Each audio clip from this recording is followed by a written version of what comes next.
భగవద్గీత 170వ రోజు 9వ శ్లోకం.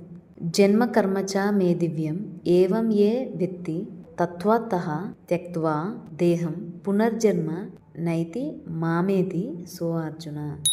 జన్మ కర్మ చ మే దివ్యం ఏవం యః వేత్తి తత్వతః త్యక్త్వా దేహం పునః జన్మ న ఏతి మాం ఏతి సహ అర్జున.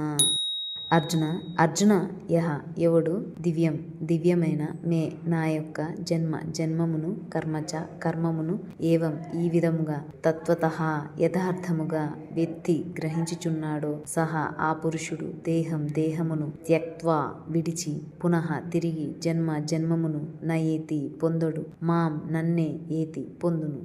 ఓ అర్జున, ఎవరు నా దివ్యమైన జన్మమును కర్మమును గూర్చి యథార్థముగా తెలుసుకొనునో అట్టివాడు తనువును చాలించిన పిమ్మట మరలా జన్మింపడు సరికదా, నన్నే పొందుచున్నాడు. ఓ Arjuna, he who truly understands my divine birth and karma after passing away will not be reborn again. He attains me.